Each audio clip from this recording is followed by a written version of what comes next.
This film is still incredible. It's outstanding. It's unbelievable. It's really challenging, really confrontational, very disturbing. And it's the first Pedro Almodóvar film that I ever watched. This was my very first one. It came out in 2002. And the reason I got into Almodóvar in the first place is actually because of John Waters. If you remember a movie called Cecil B. Demented, then maybe you already know why. We didn't have internet in my house growing up, so I didn't have access to lists of all the essential directors. What I had was John Waters teaching me through Cecil B. Demented, a movie about film fanatics, cinephiles, independent filmmakers turned domestic terrorists, starring Stephen Dorff and Melanie Griffith. But everybody in the terrorist group of cinephiles all had like tattoos with their favorite director's name on it. Like there was a Kenneth Anger one and a Sam Fuller one, and there was a Pedro Almodovar one. And I took that as a list of cool, provocative filmmakers that I need to watch. And Almodovar was really the first one who I was able to track down. And I was probably 12 or 13 when I found a copy of Talk to Her on DVD. I watched it and I was stunned. I was a bit too young to watch it, probably, but I was still moved so much. I remember just being, wow, this is unlike anything I've ever seen before. Almodovar changed my life, but ultimately, John Waters did too, for supplying me with a cool list of directors. If you've seen Cecil B. Demented, it's shout out to you. You're a real one. I haven't watched Talk to Her in a long time. I just finished it. It's been over a decade, well over a decade since I last watched it. Oh my God, it's a heartbreaking, heart-wrenching, terrifying film about two men, Marco and Benigno, who are in love with women in comas. Some of the film is difficult to deal with articulately in this kind of way that I do things. Some of it's difficult to uh, really contend with in a video format because I think that like coma, it can be a hyper literal metaphor of unconscious processing. I think that obsession is a product of unconscious processing. Therefore, obsessive love is the ultimate manifestation of unconscious processing. Those implicitly learned things, behaviors that you aren't even aware that you are in the process of acting out. Just like when coma patients open their eyes or yawn, you fall in love with a woman in a coma because her body is unreal, or because you're projecting so much of yourself onto them, or because there is that history that existed before she was in a comparatively vegetative state. The obsessive love is a product of unconscious processing. You also become comatose in a way, or love is a symptom of comatose obsessions within your interior. What makes it so kind of devastatingly disturbing is Benigno is, it's so difficult to talk about his character because he is well, he's a rapist. He raped Alicia while she was in a coma. He stalked her while she wasn't, like up until the car crash that put her into one. He stalked her before then. Was very creepy about it, but Almodovar frames him so, maybe sympathetic isn't the right word, but he's certainly not entirely villainous. What it is he is perversely virginal. He is perversely devoted. He is perversely virginal. He is a virgin up until he rapes Alicia, impregnates her, covers it up.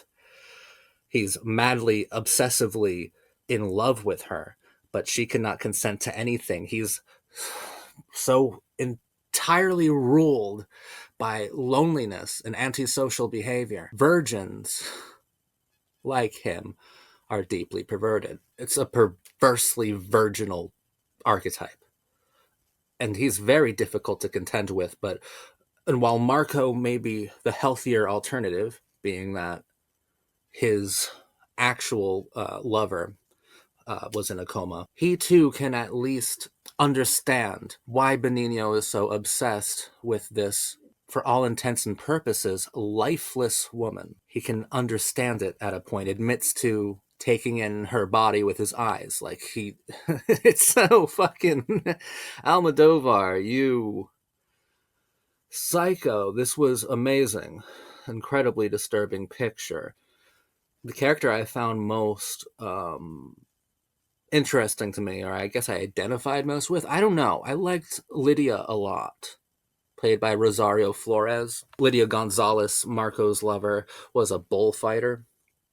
I think a lot of this movie has to do with unconscious processing, by the way, because it's like Marco, when he sees something beautiful and he can't share it with the person he's in love with, he starts weeping. And what that does is it gets everyone's attention, right? It gets Lydia's attention, it gets Benigno's attention, it gets Alicia's attention later on when she awakens from her coma. And that's unconscious processing. He doesn't even know that he's doing that. And the reaction to it is also unconscious. It's just they see someone crying beautifully, unmistakably, out of love, out of heartbreak, out of want, out of longing. They gravitate to him on account of that.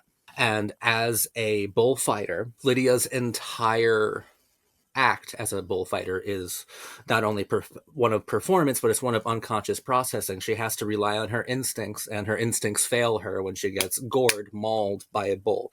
She doesn't make it out of the coma. She dies within the coma, but it is revealed that she was planning on leaving Marco, which kind of gives Marco the license to abandon her. Essentially, it's kind of what he does. He is obviously becoming more infatuated by Alicia. And Benigno's even like, I can see that she likes you too. It's so fucking weird, man. Alicia does wake up, and the film ends by teasing us that a new love story is forming between Marco and Alicia now that Benigno killed himself by trying to put himself into a coma to, I don't know, psychically link himself up with Alicia, whom he wasn't told had woken up. He killed himself accidentally. This film has so many amazing parts to it.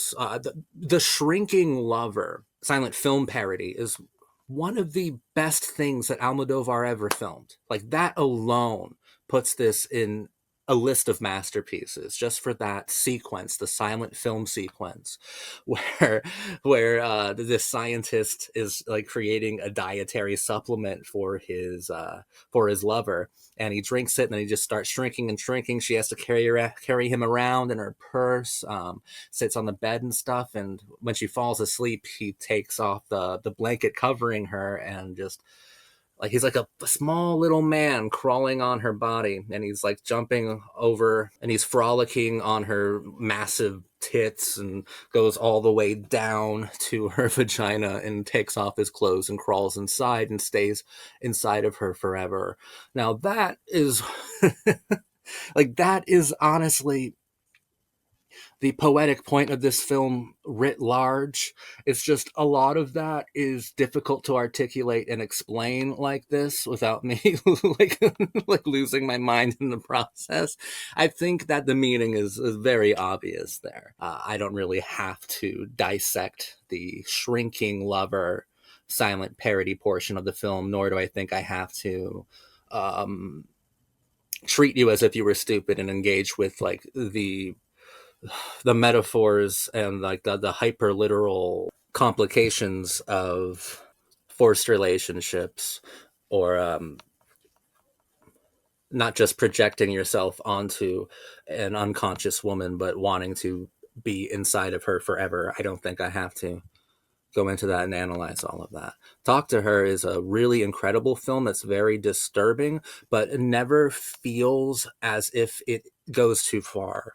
Like, the film never feels like it's advocating for any sort of feeling other than love, right? The film, Marco, does do a good job of telling Benigno, like, no, you're not going to marry Alicia. You're acting crazy. She's a plant. People talk to their plants, but they don't marry their plants, right?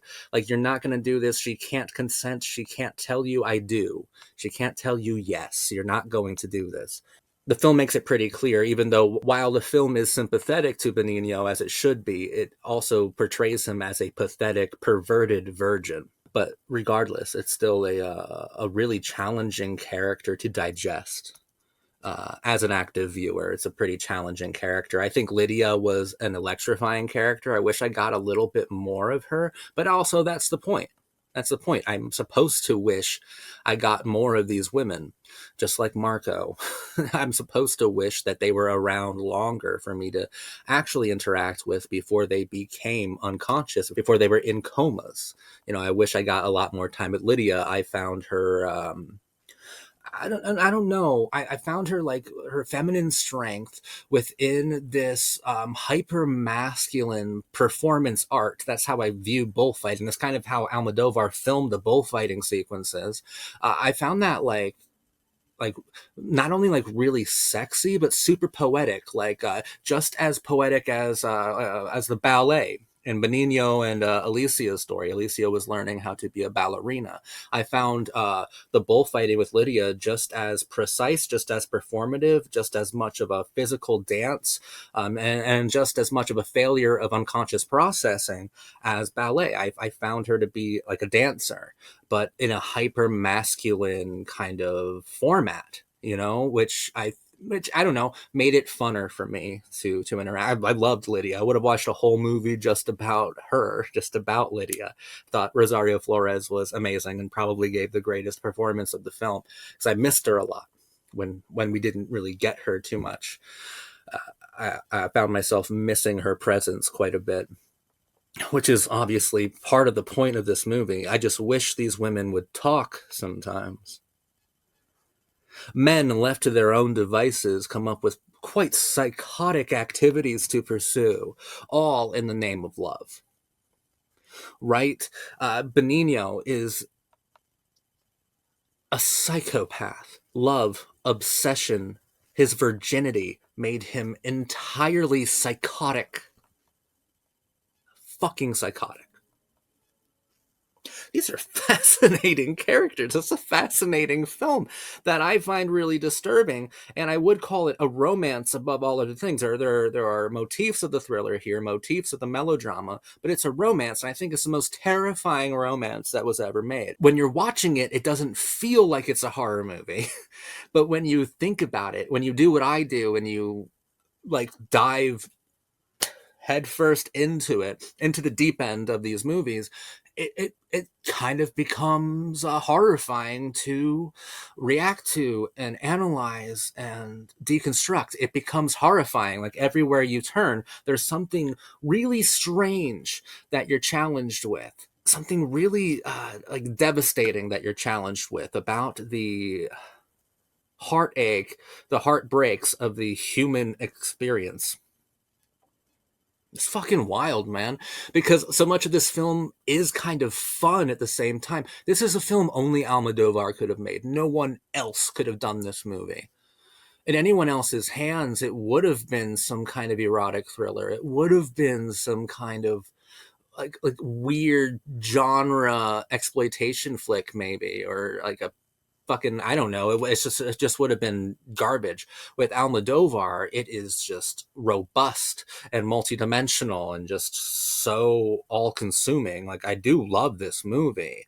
This was my first Almodovar movie, and it fucked me up when I was younger. But I didn't have that much experience when I was younger with life or with love or with loneliness or with even understanding what it was to be a guy, to be a man, and to be in love with a woman. I had no experience with any of that. So now I rewatch it and it's just like, oh, Jesus, man.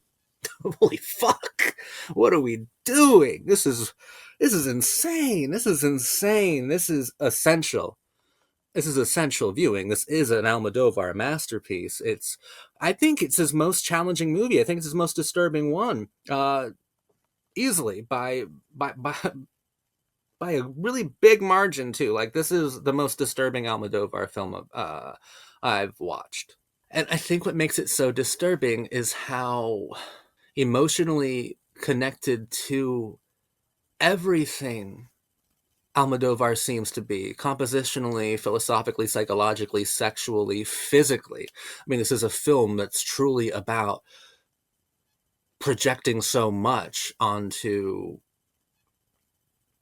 the perfect unconscious female form, which is just challenging in and of itself just to say. Like everything about this movie is challenging you. Everything about this movie is hopefully teaching you something new, is broadening your perspective, or at least challenging your understanding of love and loneliness and of coercion, of assault, challenging all of that. It's a fucking wild movie. When I say we need challenging films and we shouldn't be afraid of films challenging us, this is exactly what I'm talking about. This kind of film. Brilliant movie. Uh, Holy fuck, man. Yeah, so much of it I just don't want to interact with right now. So much of it I just don't want to. What I'm taking away from it right now are all the things I said about Lydia. I really liked the bullfighting. I really liked her character, and about unconscious processing, about projection and loneliness and assault. I think those are the most important parts of this film. But that's just a small portion of every poetic meaning that's within this film. There's so much here. Okay, and you can engage with darker, more sensitive materials if you'd like to. Oh my god, it's a deeply, deeply fucking insane movie. One of the most insane things about it is how insanely gorgeous it is. I love this movie. Talk to Her, 2002, Pedro Almodóvar. Masterpiece.